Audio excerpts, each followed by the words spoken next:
What is going on, everybody? Welcome to episode 22 of the Recon's Peace segment, man. Now, I went back and I reread every single one of the Adventure On / Adventure In chapters in this series. A couple of arcs, like Dressrosa and Fisherman Island, had 2 Adventure In / Adventure On chapters within the same arc, so I decided to exclude them, or exclude one of those from my list, because honestly, when in Dressrosa, had I included both of them would have been on the list. Both excellent chapters, man. So I decided to get rid of the 2 chapters per arc thing. I'd rather just have 1 chapter per arc, be like the Adventure In, whichever one I prefer. But I decided to go ahead and do a top 10 instead of going through all 18 of them. So just go ahead and do a top 10 talking about my favorite Adventure In / Adventure On chapters in the series. And I waited to do this. I've been wanting to do this video for a long time, but I waited to do this video until the Adventure on Wano, or whatever it was going to be called, came out. And of course, this week we got a chapter titled "A Great," not just an adventure, a great adventure in the land of the samurai.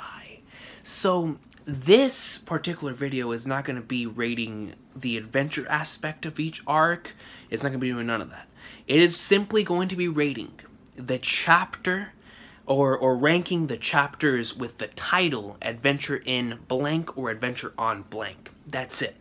Like whichever one's highest, whichever one's lowest, it's just based on enjoyment and how much I enjoyed that particular chapter. It's not, like I said before, it's not on the adventure aspect of the overall arc. It's simply just on that chapter and how it got me excited for the rest of the arc, how I could recall certain moments on how I felt, regardless of whether I watched it in the anime first, or how the weekly One Piece experience, of course, boosts that up. Because if you're going through weekly and you get one of those like Adventure In blank chapters, you're like, holy flagners, like we're here, just like we did this week, you know. So of course, the weekly experience is definitely going to boost up some of these chapters. But man, look, some of these as well are just so flipping amazing. And when looking back on it, you're like, yo, even though I was catching up during this time, I just remember reading this and being like, just being enamored, or looking back on it and rereading it and saying, man, this was a great chapter. Like, I can't wait to dive in myself, even though I already know what's going to happen. So I decided to limit it down to 10, to 10 of just 10 of the Adventure In / Adventure On chapters. And so I left it at that, because I feel like if I would have gone through all 18, it would have ended up doing like a dissection of every single one of those chapters, which I could have most certainly done. But I wanted to do a top 10, man. I really want to do a top 10 so I could force myself and challenge myself to pick amongst these amazing chapters, because I love all 18 of them. I love all 18 of the Adventure On / Adventure In chapters. I want to talk about the best of the best here today, man. So that's what we're going to do here in Recon's Peace episode 22. Now, if you decide to do this as well, and do the Adventure On / Adventure In chapters for the series, and reread those, you know, compare them to this most recent chapter, 9/11, and just to, you know, figure out which one's your favorite out of all of them, feel free to do so. Let me know in the comment section down below which one is your favorite Adventure In / Adventure On chapter, and I'd love to hear your thoughts. But without further ado, let's get into the awesome sauce of talking about my favorite Adventure In / Adventure On chapters in One Piece. So coming in at number 10, man, it's going to be a massive shocker to anyone who has not read the arc in a long time. Alright, because it's like every other chapter around it should have been called this, but they called it this particular chapter. And, you know, and it's kind of hard to explain, because I understand why Oda called this particular chapter the adventure chapter, but it's just that since the entire first volume is like the adventure of this island, it must have been hard for him to say, okay, now I know when I'm gonna call it this, even though since during this time they were heading into another section of the story arc, then I guess that's why he decided to go through it in that manner. But listen, man, had it been one of the other chapters, without question, it would have been top 2. Without question, it would have been top 2, top 3, you know? But because it was this particular chapter, and I still really enjoyed it, but it just, since we were already on the island, and we got to see the amazing and incredible things that we were seeing on this island, that whenever we got this particular chapter with the adventure inn finally coming in, we were reaching. It was, even though it was a different part of the island, we had already been there for a while, so we were already amazed by this amazing extravaganza of things. We were introduced to what was going to. But let me say what it is first. It is coming in at number 10. Is chapter 245, Adventure on God's Island. Now, this chapter, if you haven't gone back and reread it, this chapter only covers whenever they are going right into upper yard.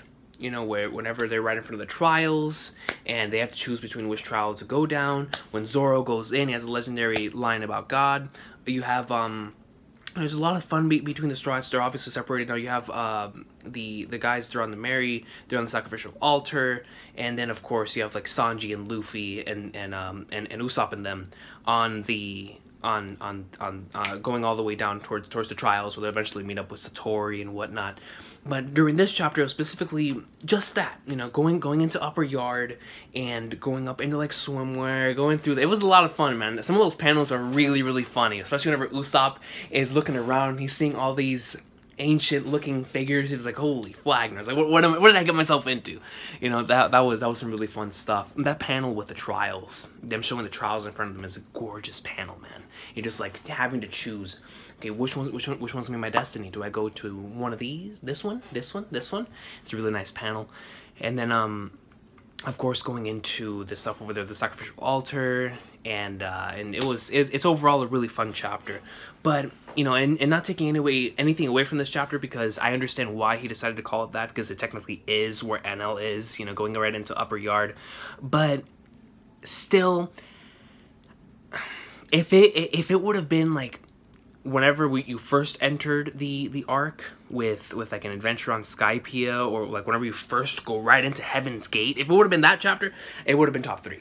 Because that one I was just so caught off guard by everything that we had seen on the island, that even whenever we got into upper yard, it would have. It's tough with these adventure in chapters, because sometimes depending on where Oda decides to place it, you might have already seen what the island is all about, and that's really what's moving some of these ratings around every now and then. Because of course, had it been a little earlier, man, this obviously Skypiea's would have been much higher, but I had to place it in the position that it's in solely due to that fact, that because we had already been on the island in around 4 or 5 chapters, and then we go right into the adventure on God's Island, and then seeing the trials and whatnot. It was still a very, very fun chapter, but if this would have been titled one of the earlier ones, then it obviously would have been higher. But regardless, that is why it's here at number 10. So let's move on to number 9. So coming in at number 9,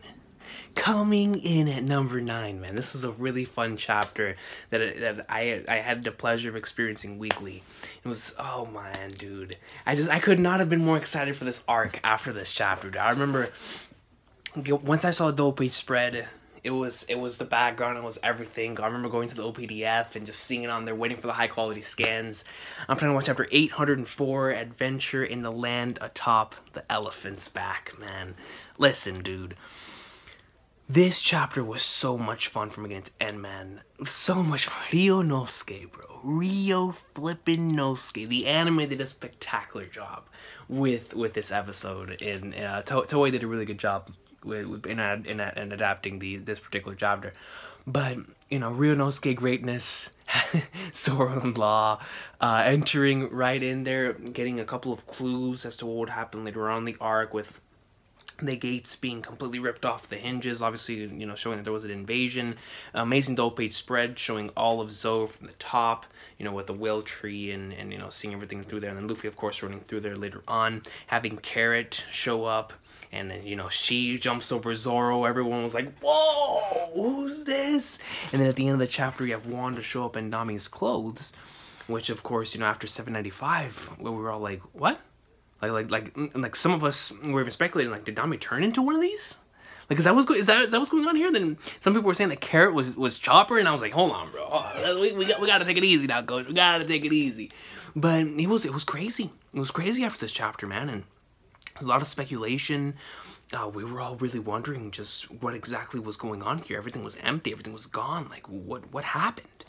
And so that's why it places high for me. Just having the straw hats, just having those particular straw hats set onto a new island after Dressrosa was really awesome. You know, getting to another island. But man, dude, the Ryonosuke stuff, I don't care how, it was so awesome, man. I love that whole Ryonosuke scene. I don't know how Oda made me feel for a character in 3 pages. I mean, he did it with Senor Pink, but in 3 pages, man, I was like, Ryonosuke, don't go, bro. Don't go, man. I was there with Robin. I was like, I understand, bro. I understand, man. Like, you go, Ryonosuke, man. Take the W, dog. But really fun chapter. Really for me, it made me excited for the next chapter, man. I could not wait for chapter 805 to come out, dude. Woo!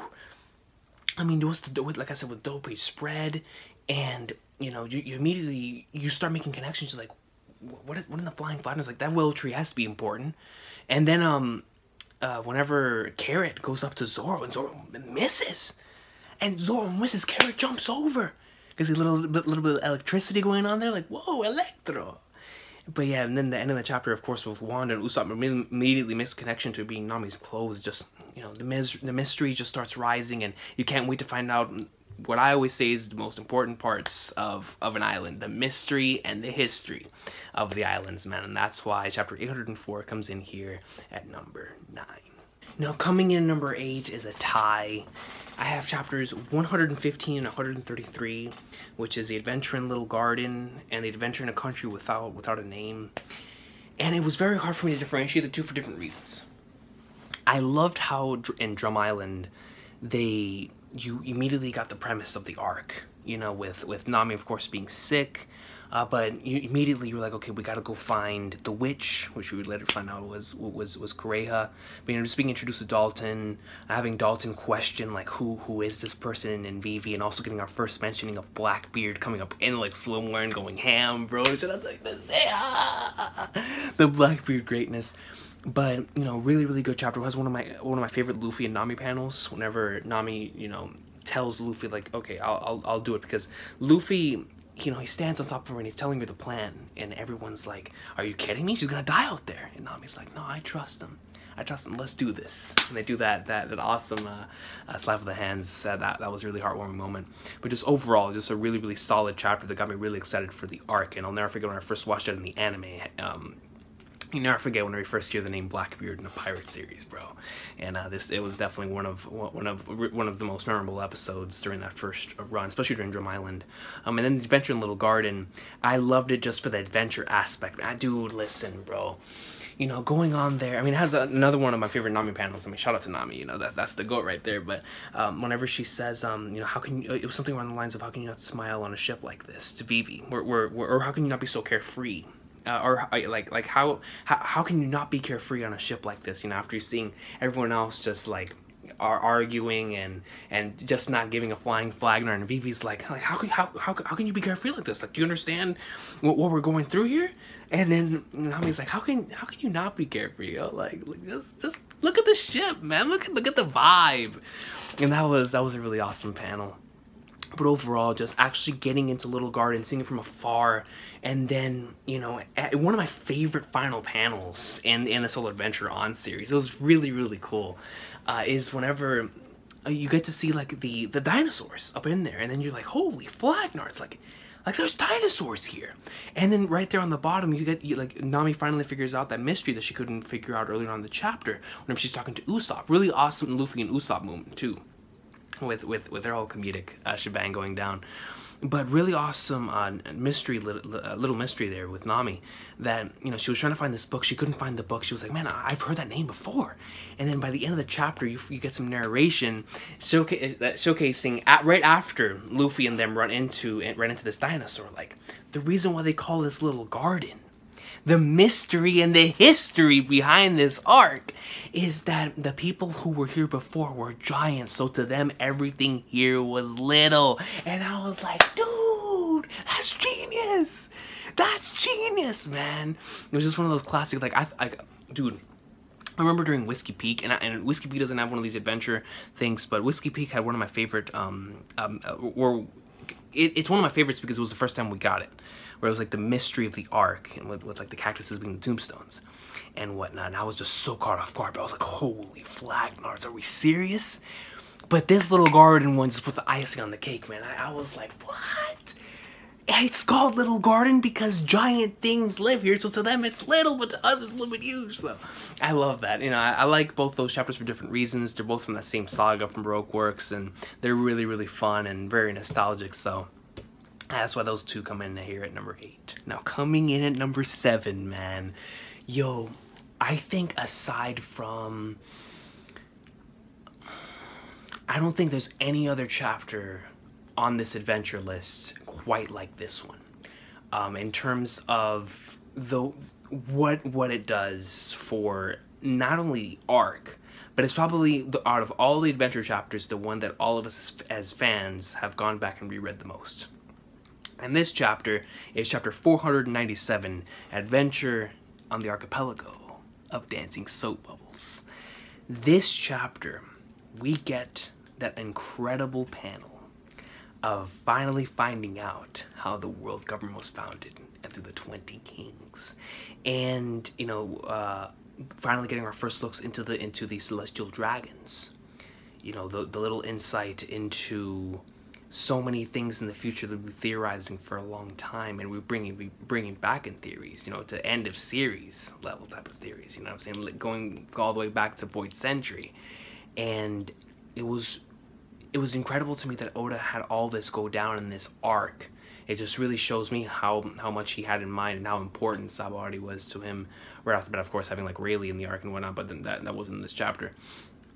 This chapter is just one of the most rereadable chapters. And aside from that important information, you know, getting the little thing with Sentomaru, finally seeing Sentomaru, but not really seeing Sentomaru, just seeing like a silhouette. You know, like Oda does it and he hides the face, but shows the silhouette. With Sentomaru there, and then of course getting a lot of like the adventure. Was a lot of fun in this chapter too, with them riding on top of the awesome. I always called them the soap cycles. I think that's what I used to call them, the soap cycles. Whenever they would just get themselves in a bubble and just, you know, go through the air, and you see all of them just go on like that, seeing the island. Like I remember there was one particular panel that I really enjoyed where it showed the hotel in the back, and it's just a bunch of floating bubbles. Like everyone sees it, like it's a hotel, but it's just floating bubbles. And I was just like, yo, this is cool. I've never seen bubbles used like this. Like it was very, very fascinating. And I read it in the manga first, so I saw this through the manga first. So this chapter has a special place in my heart. But I'll never forget going back and reading that particular panel. I know I have it somewhere on here saved, so I can read it to you verbatim. I'll never forget it, man. Like right after you get to see the explosion, Luffy's wondering like, why in the flying flagnards is nobody doing anything about this? And then they tell him, they're like, yo, you gotta chill, bro. You gotta take it easy, man. And at the end of the chapter, we get the massive revelation, bro. To end the freaking chapter, you get the massive revelation where my mans comes up in the lake swimwear and tells them, listen, yo, Papa Goo's like, 800 years ago, the organization known as the world government was created by a group of 20 kings. Their descendants are the term Rubito. And make no mistake, over the years, they've grossly abused their power. And slowly but surely, you're going through your head, back in the back, you're like, man, yo, what's going on here? And of course, knowing just as a viewer what happens around the arc, it's madness how this was the adventure on chapter for this arc. But God, man, because of the blood of the creators runs through their veins. I mean, it gives you chills, bro, whenever you hear that. But finally, you know, seeing the celestial dragons for the first time, and it was talked about earlier on in the chapter, if I'm not mistaken, too, with I believe Hachi telling them that they believe they're so superior that they don't even breathe the same air as us. Like, you know, they wear these suits.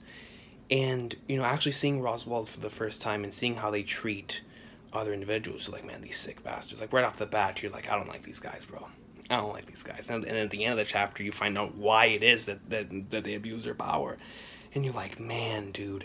And it's incredible to me whenever I go back and reread this chapter, because once again, for the theorists out there, this is one of the chapters where they've gone back and reread the most, because this is whenever they've this concept was first introduced. But it's just so fascinating to me knowing that Oda, at this point in time in 2008 when this chapter came out, he and of course leading into what would become like Impel Down, Marineford, and the Paramount War saga. But during Sabaody, man, you already knew that, okay, because for a long time in his head, he knew when he was going to separate the Straw Hats with Kuma and whatnot. He was just waiting to write it, and for him to finally get to that arc where he was going to introduce the Pirate King's right hand man, and finally get to the arc where he was finally going to introduce the Celestial Dragons, and finally get to the arc where he's going to introduce this concept of the world government connected to the Void Century with the 20 Kings.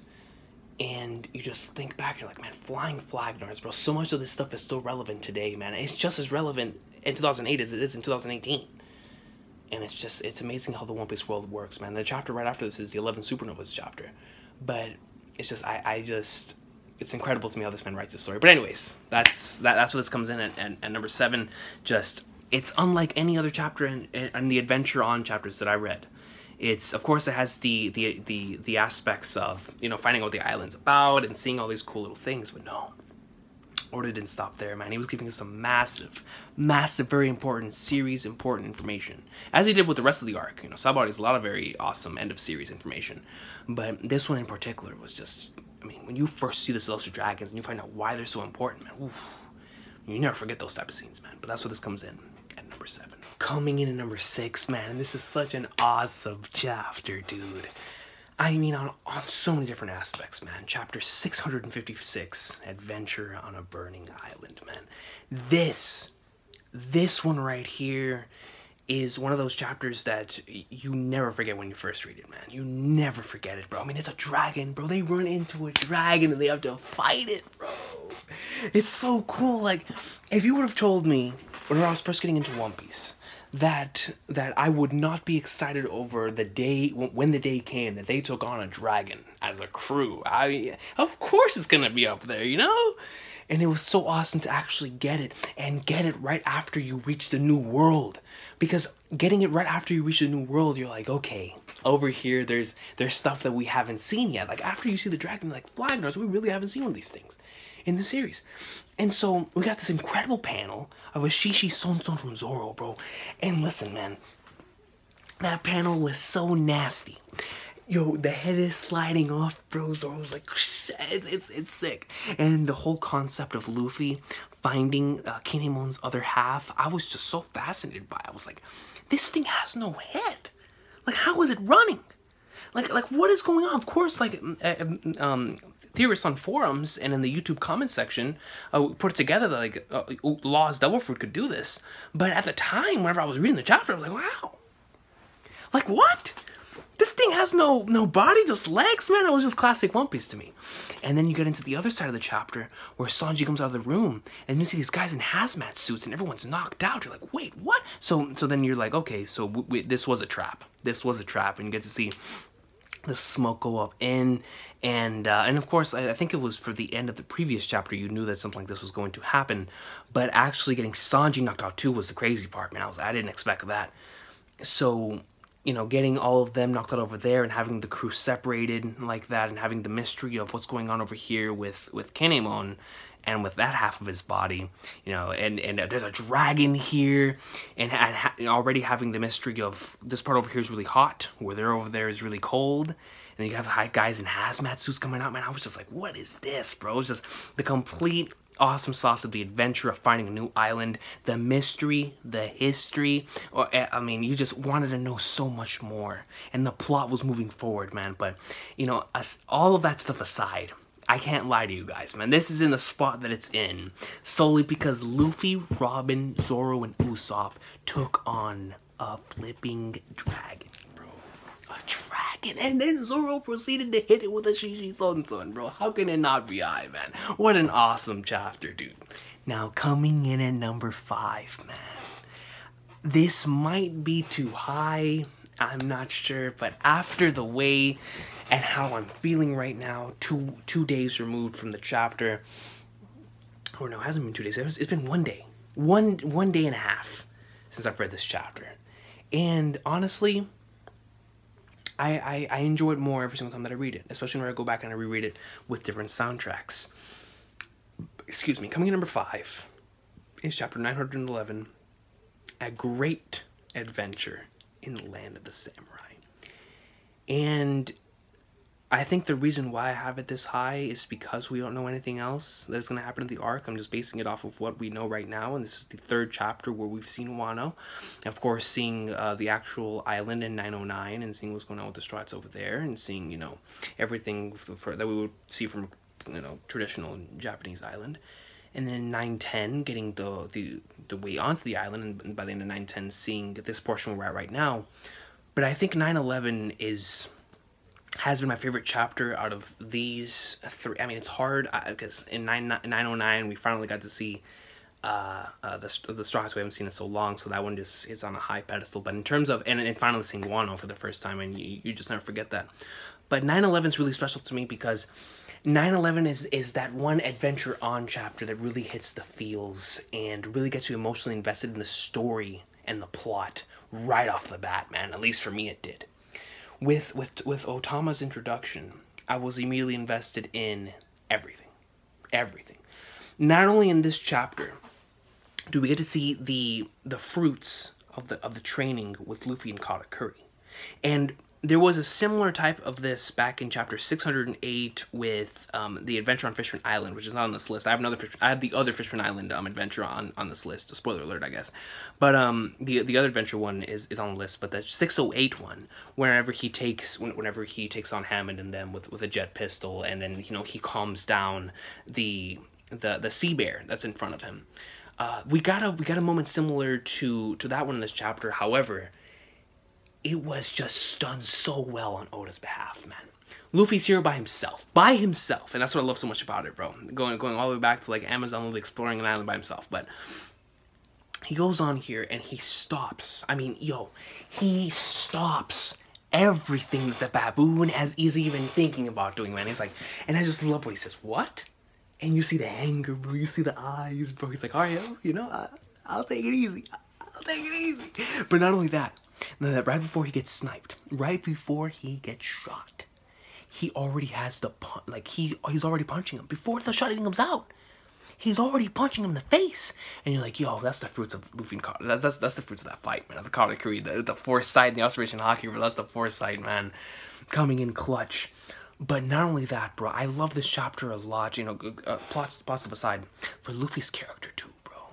Luffy just seemed like so many. He seemed like classic Luffy, of course, but he really did seem more mature in this chapter, just handling concepts differently and understanding that where he is right now is not only a dangerous place, but like we gotta take care of business. You know what I'm saying?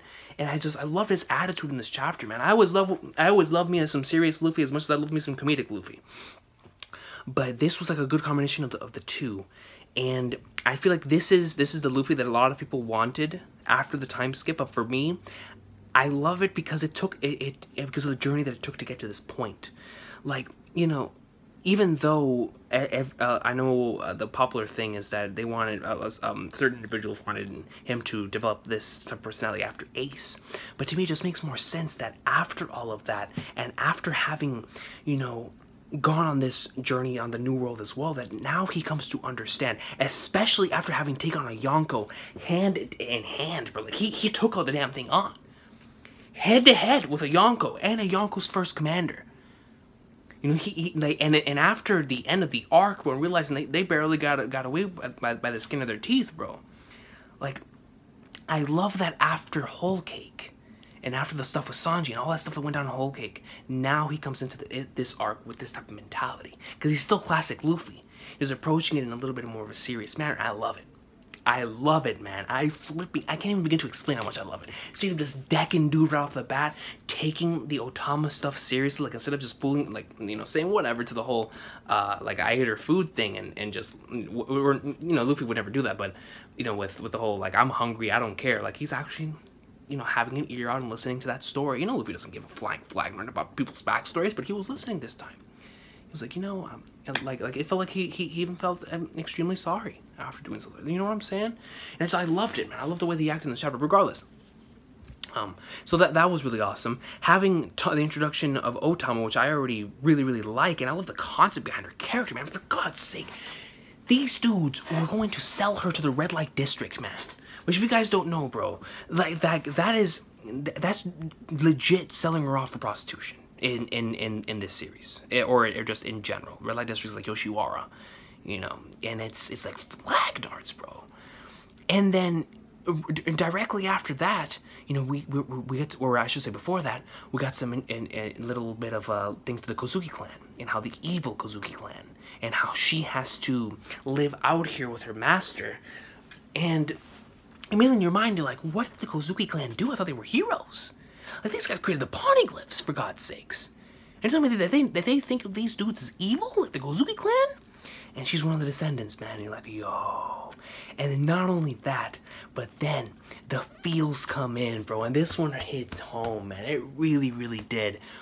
When she goes up in there and proceeds to give Luffy the rice, bro.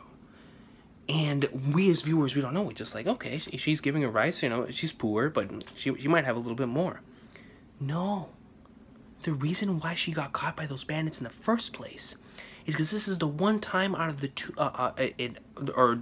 one out of 2 times in the entire year, you know, on her birthday, she's able to get this thing of rice, bro. And she's starving herself. She's drinking poisoned water. And because Luffy comes in there hungry, because she feels indebted to Luffy after saving her life, she gives him the food. And you're like, man, bro. I mean, when I go back and read this, I want to put it even higher. I want to put this chapter even higher, man. I love this chapter, man. I love this chapter. God, and then whenever Tengu Brunch comes up into like swimwear, and Luffy immediately stops, you know, and stops himself from saying Usopp. Like, he's like, Usopp? No, that's not possible. That's not Usopp. And it's like, yo, like, bro, this. And it's incredible to me, man. It's amazing. And then he explains to Luffy the whole Otama situation. And then you're like, man, dude. Like, she was willing to give up her food for this man that she just met only 1 out of 2 times of the year. And she said earlier in the chapter that her dream is to become a female kunoichi, man.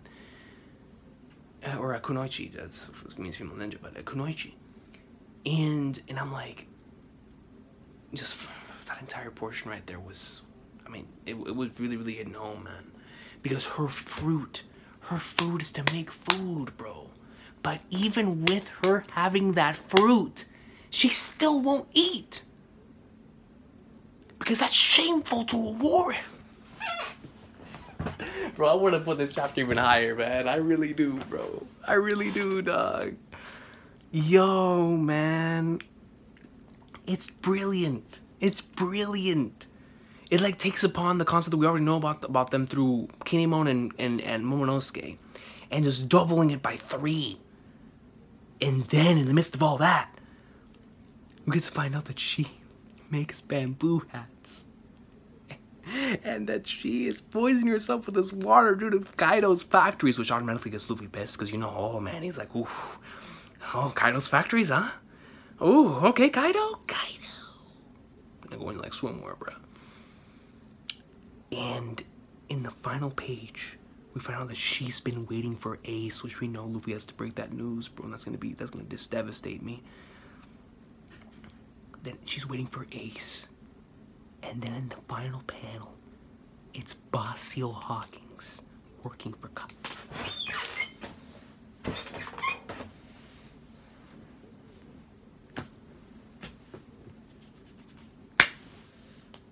You know what? I'm doing this in reverse order. I'm putting this higher. I don't care. I'm putting this higher. I'm putting this chapter higher. Screw my list. I'm putting this chapter higher, man. I'll talk about the other ones and I'll rearrange as seen fit, bro. As seen fit. I gotta put this higher, man. This chapter was too amazing. I don't care, bro. I'll come back with number 4, which probably end up being number 5 or whatever. This chapter. I love this chapter, man. I really did, yo. Alright, so while talking about chapter 911, I realized how much I truly do love that chapter. So at this point in time, I have it at a different ranking on my list. So I have it a little higher. So this one that I'm about to talk about was originally my number 4, but now I'm bringing it back down to number 5. And this chapter is chapter 442, Adventure in the Demon Sea, bro. Listen, this entire chapter is glorious. This entire chapter is magnificent, man. I adore this chapter, man. This chapter introduces us to a straw hat. It introduces us to more of what the Thousand Sunny has to offer in terms of its rooms. It gives me my favorite Nami outfit in the series up until we get to the Zoe outfit. It introduces the entire concept of Florian Triangle, and it has that legendary barrel scene where they open up the barrel and everything just goes red.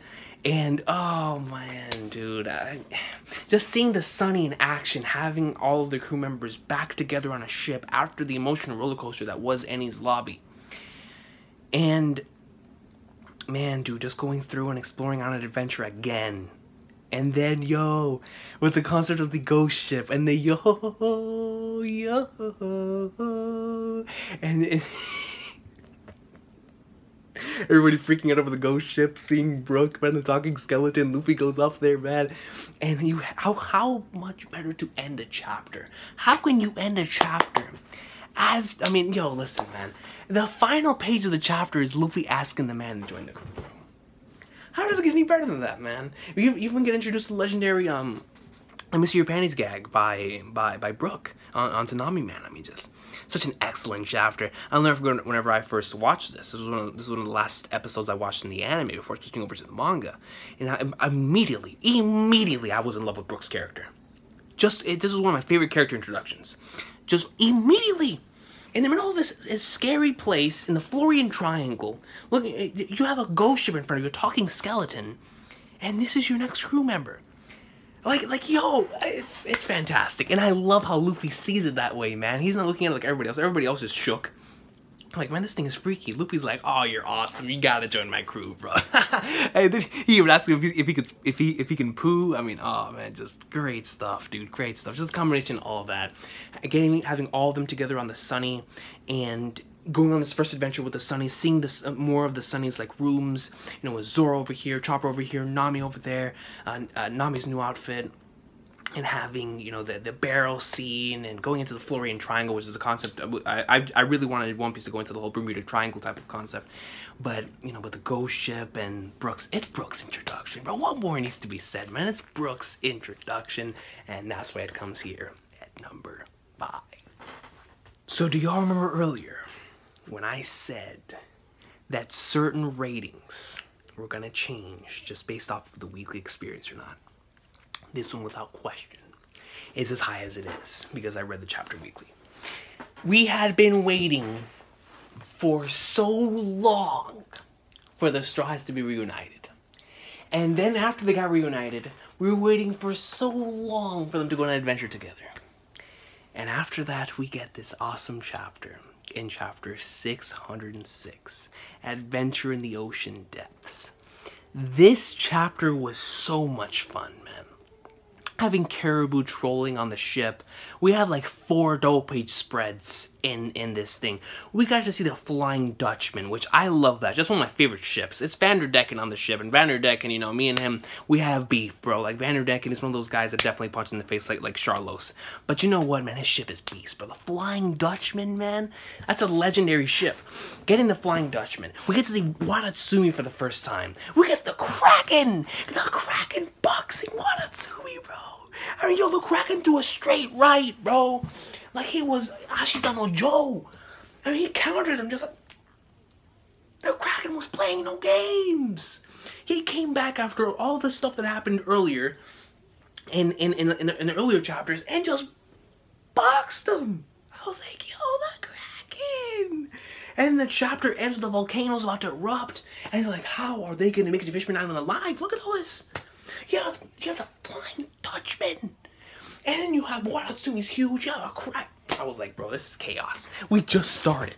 We're on the way to Fishman Island. It's already madness, man. This chapter has a special place in my heart. The first adventure with the crew back together, having a whole bunch of stuff going down under the sea, dude.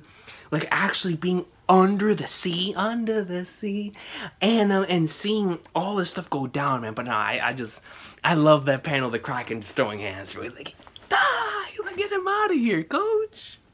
Throwing straight rights, man.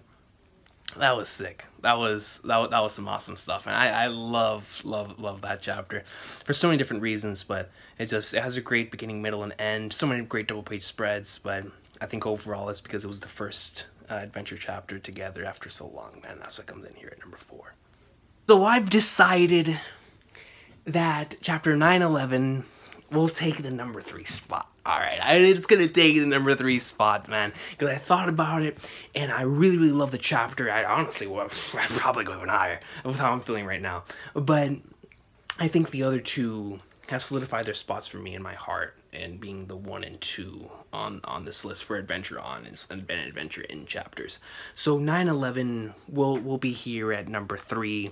This is gonna take place after that. Dude, listen, man, I went on, and while talking about that particular chapter, about the last chapter, 9-11, I said, no, this is higher. This is high. I love this chapter too much. So I decided, all right, you know what? I'm gonna stick with 9-11 coming in here at number 3. Alright, man. Now, if you know me, you were waiting for it. You're like, where is it? Where is it, man? Where is the first chapter of your favorite arc? Because I know it's on this list. And you're right. You're right, man. You're right. It's definitely on this list. It's at my number 2 for various different reasons. I first watched this in the anime, but every single time that I go back and either reread or rewatch this, I never fail to just be in awe at what Oda created here, man. Coming in at number 2 is chapter 324, Adventure in the City of Water. I don't even know where to begin, man. I don't even know where to begin. You get to see an island that legit works completely on water. From having to buy the rental bowls and riding on these things, to being first introduced to the mask concept for Liberty known as CP9, with the masks, and Nami continuing twice in that chapter to see the mask in one hand and seeing, oh, it looks like a lot of people really do wear masks, and immediately says, oh, but look at this, this is over here. And then we get that awesome little roller coaster scene where they ride the Yugata going all the way through and just I love that scene in the anime. Just seeing them go throughout the entire island, and in a Yugata, and just seeing how everything works, having how everything legit is run on water, having so many panels dedicated to just showing the background of the arc, and seeing how much it looks like Venice, seeing all of the beautiful bridges and buildings, having everybody like saying hi to them, seeing people with their rental score, with their fish stores selling fish and all the stuff you would usually see in places near water, and you're like, Blackguards, this is genius. And then you get an amazing, one of my favorite double page spreads, period, with Water 7s, just seeing an adult page spread for Water flipping 7. And you're like, God, man. And then, in the midst of all that, you get introduced to Golly Law, bro. You get to see Robert D.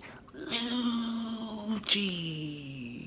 See Tilestone, bro, and you're like, man. And then Luffy's like, oh, the Golly Law Company, I want to go meet them. And then the final panel is the Frankie family going up to...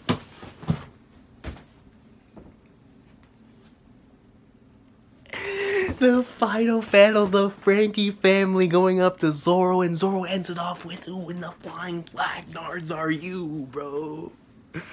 Listen, every time, with no fail, every time I either reread or rewatch this arc, I always look forward to the very first time we step foot in Water 7. I love the Yugata stuff. I love when Nami and Luffy and Usopp first see the masks, and then once again go back and look at the masks again. That's like Oda telling you, hey man, you should pay attention to these masks. And then the whole concept of finding out how the City of Water works.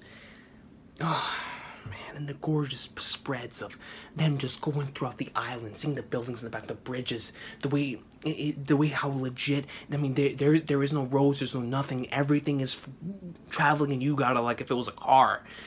And genius. And then the double page spread of water 7, bro. The double page spread of water 7. I mean, the concept of a city of water by itself was incredible. But when you have an introduction like this, it's not my number one, because my number one has like a very special place in my heart for a different reason. All right, but listen, man, it's water 7. It's the adventure on Water 7, bro. And I know that it's biased because it's my favorite arc in the series, but by God, man, I mean, come on, bro. It's my favorite saga, man. And the first chapter, it's just without fail every time that I go through this, whether it's with if I'm watching with somebody else, like a con or another live reaction, or whenever my cousins were first going through the series, and I always try to rewatch this portion of the arc with them, you know, the beginning of Water 7. And every time I go through this, man, in the dub, in Spanish, in English, I don't care, in Japanese, whatever. In the manga, I always look forward to this part, man, to getting into Water 7, because when you see this chapter, the introduction to the arc, and you see everything, and you're like, yo, I know what this becomes. I know why that's important. I know why that's important. I know why this connects to this. And you're like...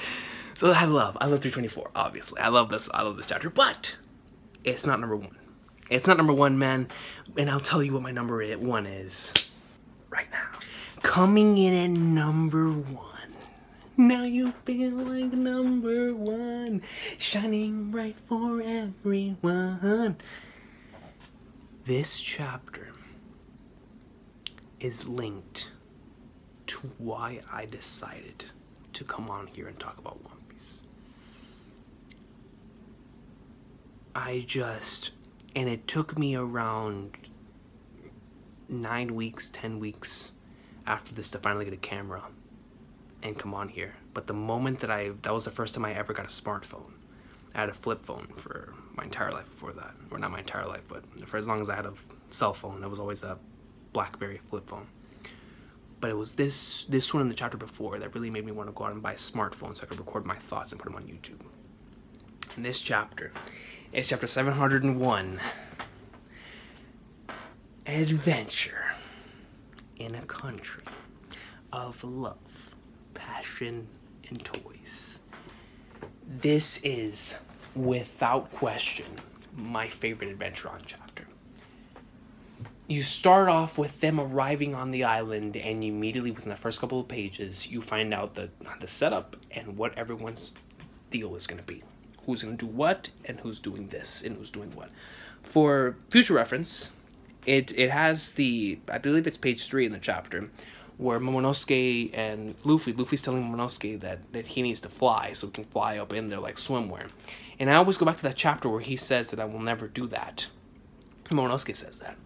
And then he has like that fear right behind him. And to me, I always believe that that's going to be how he goes in there to take on Kaido. That's just always my belief. Is Luffy coming up in there like swimwear on an adult Momonosuke, actual dragon looking beast, and Luffy on top of it just looking godly. But anyways, that's what I always go back to whenever I say that, is that particular panel. But anyways, right after that, whenever you go into the island, you get to the narration.